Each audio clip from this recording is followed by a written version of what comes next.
समांतर श्रेणी कहते किसे हैं, इसे कैसे लिखते हैं, इसकी सहायता से हम कोई भी पद या पदों का योग कैसे निकाल सकते हैं, इसमें सार्वंतर क्या होता है, ये सब जानेंगे इस वीडियो में। हेलो दोस्तों, मेरा नाम है सचिन नेगी। आज मैं आपको समांतर श्रेणी के बारे में पूरी जानकारी दूंगा। तो बढ़ते हैं अपने वीडियो की ओर। दोस्तों, समांतर श्रेणी कहते किसे हैं, तो मैं आपको बता दूं कि संख्याओं का ऐसा क्रम जिसमें पहली संख्या में एक निश्चित संख्या जोड़ने पे दूसरी संख्या आ जाए और दूसरी संख्या में एक निश्चित संख्या जोड़ने पे तीसरी संख्या आ जाए। इसी प्रकार ये संख्याओं का क्रम बढ़ता ही चला जाता है। इसे एपी द्वारा दिखाते हैं क्योंकि समांतर श्रेणी का फुल फॉर्म होता है एरिथमेटिकल प्रोग्रेशन। एग्जाम्पल के रूप में जैसे इसका पहला पद है और अगर हम इसमें एक निश्चित संख्या यानी 2 को प्लस करते हैं तो इसका दूसरा पद आता है और दूसरे प्लस में 2 प्लस करते हैं तो इसका तीसरा पद आता है और तीसरे पद में 2 प्लस करते हैं तो चौथा पद आता है। इसी प्रकार ये क्रम बढ़ता ही चला जाता है। अगर कहीं समांतर श्रेणी में यह क्रम नहीं होता है, यानी जैसे यहाँ पे 13 है, 13 के बाद हमने 5 प्लस कर दिया तो ये समांतर श्रेणी नहीं माना जाएगा, क्योंकि समांतर श्रेणी का मतलब ही है समान अंतर वाली श्रेणी। अगर कहीं पे हमारा समान अंतर नहीं आता है तो इसका मतलब ये है कि वह समांतर श्रेणी नहीं है। दोस्तों, यहाँ समांतर श्रेणी में अंतर 2 का था और ये भी एक समांतर श्रेणी है। इसमें अंतर -2 का है क्योंकि पहला वाला पद -2 है। -2 में -2 जोड़ेंगे तो -4 आएगा और फिर -4 में -2 जोड़ेंगे तो -6 आएगा। और दूसरा ये वाला भी एक समांतर श्रेणी है। -4 है, -4 में 2 प्लस करेंगे तो -2 आएगा और -2 में 2 प्लस करेंगे तो 0 आएगा, फिर 0 में 2 प्लस करेंगे तो 2 आएगा। ये भी एक प्रकार का समांतर श्रेणी है। दोस्तों, मोस्ट इंपोर्टेंट दोस्तों, ये भी एक समांतर श्रेणी है क्योंकि इसमें अंतर 0 का है। क्योंकि पहला वाला पद 2 है, पहले वाले पद में 0 जोड़ेंगे तो दूसरा पद आएगा और दूसरे वाले पद में 0 जोड़ेंगे तो तीसरा वाला पद आएगा। तो दोस्तों, ये भी एक समांतर श्रेणी के रूल को फॉलो करता है, इसलिए यह एक समांतर श्रेणी है। दोस्तों, समांतर श्रेणी के nवें पद का सूत्र होता है an बराबर a plus n-1 into D. दोस्तों, जहां a बराबर समांतर श्रेणी का प्रथम पद और d होता है समांतर श्रेणी का अंतर। और इसे किस प्रकार निकालते हैं, a2 माइनस a1, यानी दूसरे पद में से पहले पद को घटाते हैं। यहां कोई भी पद में से उसके पिछले वाले पद को घटाना है। जैसे 3 में से 1 को घटाएंगे और 5 में से 3 को घटाएंगे और n होता है पदों की संख्या। दोस्तों, जैसे हमने इस समांतर श्रेणी में चौथा पद निकालना है तो हम इस सूत्र के अनुसार कैसे करेंगे, a4 लिखेंगे बराबर a यानी प्रथम पद। इसका प्रथम पद क्या है, 1 है, फिर प्लस का चिन्ह लगाएंगे। n-1, n क्या है, पदों की संख्या। हमने कौन सा पद निकालना है, हम चौथा पद निकालना है तो हम लिखेंगे इसे 4 - 1। और d क्या है, d है सार्वंतर और सार्वंतर यानी a2 माइनस a1। हम 3 में से 1 को घटाएंगे तो 2 आएगा। तो हमारा चौथा पद आ गया 1 + 3 × 2 और हमारा चौथा पद आ गया 1 + 6 = 7।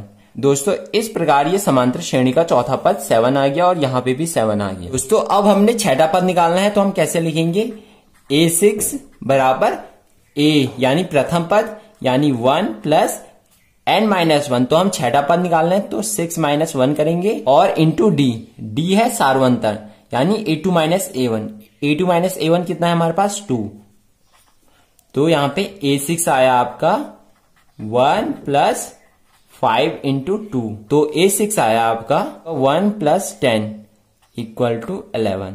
तो हमारा जो छठा पद है वो है 11। दोस्तों, इस प्रकार हम इस समांतर श्रेणी का कोई भी पद निकाल सकते हैं। अगर हमने इस समांतर श्रेणी का 20वां पद निकालना है तो हम क्या लिखेंगे, a20 बराबर 1 + 20 - 1 × 2। दोस्तों, अब मैं आपको बताऊंगा कि ये सूत्र कैसे आया। दोस्तों, किसी भी समांतर श्रेणी का पहला पद क्या होता है, a होता है। इसी प्रकार दूसरा पद क्या होता है, दूसरे पद को हम ऐसा लिख सकते हैं यानी a + 2 - 1 × d। और तीसरा पद निकालने के लिए हमें क्या करना पड़ेगा, a + 3 - 1 × d। तो हम अगर चौथा पद निकालेंगे तो हमें क्या करना पड़ेगा, a + 4 - 1 × d। इसी प्रकार जब हम nवां पद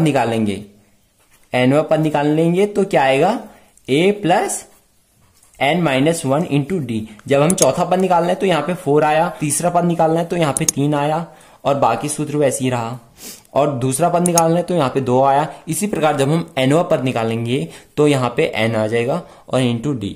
दोस्तों अगर हमने किसी भी समांतर श्रेणी के n पदों का योग निकालना है तो इसका फॉर्मूला क्या होता है? तो इसका फॉर्मूला होता है Sn बराबर n/2 2a plus n minus 1 into D. और एक फॉर्मूला और होता है Sn बराबर n/2 a प्लस l, जहां l अंतिम पद है। दोस्तों यहां a प्रथम पद है, यहां भी a प्रथम पद है, n पदों की संख्या है, यानी हमने किस पद तक संख्याओं का योग निकालना है।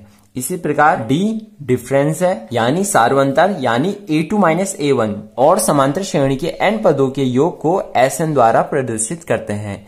इसी सूत्र का दूसरा रूप ये है, क्योंकि हम इस सूत्र को ऐसा भी लिख सकते हैं Sn बराबर n/2 a प्लस a, क्योंकि 2a है तो हम इसे a प्लस a लिख सकते हैं, plus n minus 1 into D. इस सूत्र को हमने ऐसा लिखा, और Sn बराबर n/2 a plus n minus 1 into D क्या होता है? an होता है। दोस्तों इस सूत्र में मैंने आपको बताया है कि a plus n minus 1 into D an होता है, तो हम इसे an लिख सकते हैं।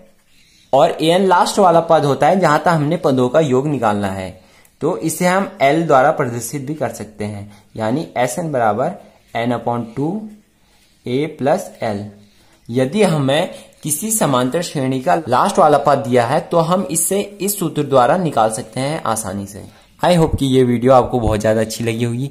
ऐसे ही और वीडियो पाने के लिए इस चैनल को लाइक, कमेंट, सब्सक्राइब जरूर कर दें, और बेल नोटिफिकेशन को ऑल पर सेट करना ना भूलें, ताकि मेरे द्वारा आने वाली एक भी वीडियो मिस ना हो।